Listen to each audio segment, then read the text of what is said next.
Now you've poured your plates, you're going to perform what's called a streak technique. If you look closely, can you see that there's single colonies here? Each of these colonies actually has arisen for a single cell, so we know that that colony is pure one sort of bacteria. The reason this technique is used is, one is a purification technique. So if you have mixed culture, you know that this is now pure. It's an analysis technique. It's used in, for example, biomedical laboratories when they're trying to analyse the infection that somebody has. They're very good at looking at the colony, the colour, the shape to identify the one. And also, if you're working in microbiology, we use this to maintain our cultures, to keep them so we can culture them. So, for example, when the technician here wants to make a culture, they will initially streak it out, and then 2 days later set up a culture from one of these colonies. So that's what we're going to do. It is also a dilution technique. So if you notice, these lines are streaking. Okay? And we're going to use this as our source of bacteria today. I'm going to take off this sealing tape. I'll introduce that in a second. So you're going to perform streaking on 2 plates, nutrient agar and McConkey agar.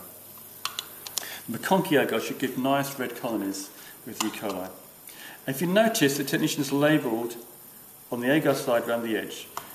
That is best practice. It's not essential, but it's really a good idea. If you can, label on the agar side and around the back. So I'm going to label E. coli, because that's the bacteria we're working with today. My name and the date, which is the 14th of July. And I'm going to label this one the same.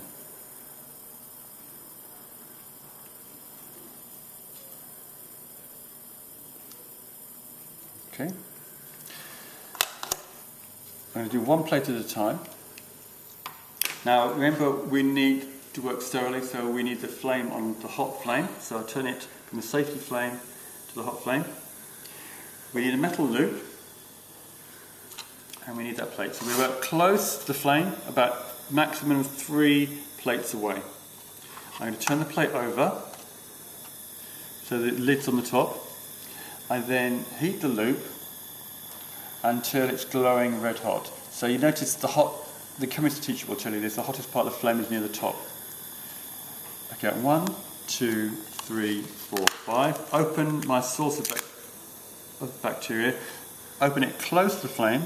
I just quickly cool it a bit more, because it's quite hot, into the agar. Then, holding it at a shallow angle, I take off a little bit of bacteria. You really don't need much.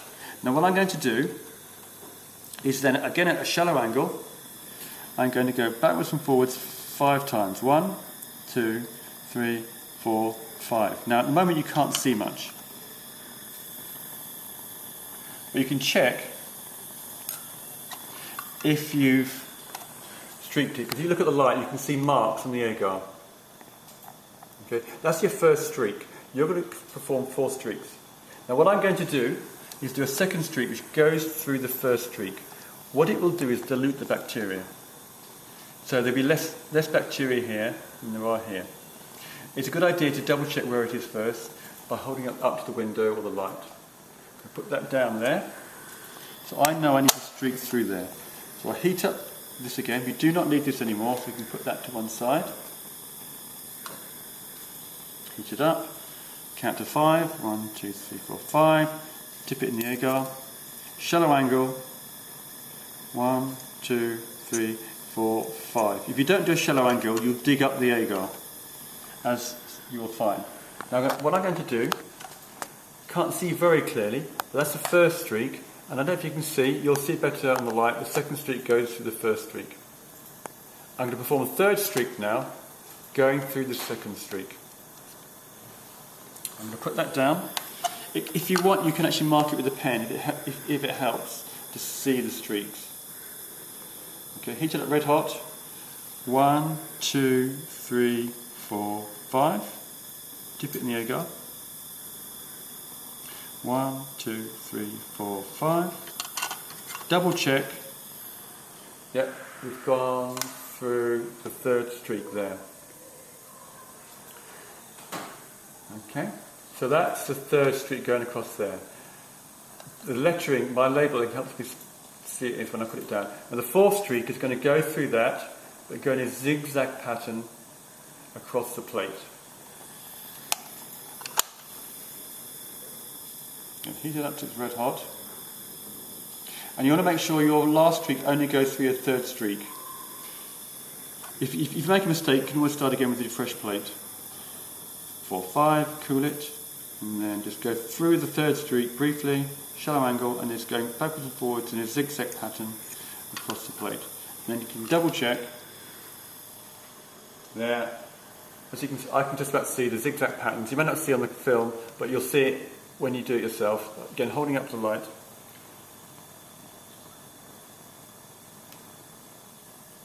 I can put the flame back on safety. Now I'm going to incubate this. Before you do that, we're going to seal it. Sealing is for 2 reasons. It is to stop it drying out, but actually it is also, I didn't mention this earlier, it is a health and safety issue as well. Because you want to make sure that the plate doesn't open. Plates should stay closed unless you're sure about what's on it. So when you receive your plates, don't open them unless the lecturer instructs you. So I've sealed the plate. I've left a hole there. I can leave another hole here. I can use anything. You can fit your fingernail, a match, a couple of holes, just enough to let air in and let excess moisture out. And this is going to be incubated agar side up. You will also do a streak plate on the other plate as well.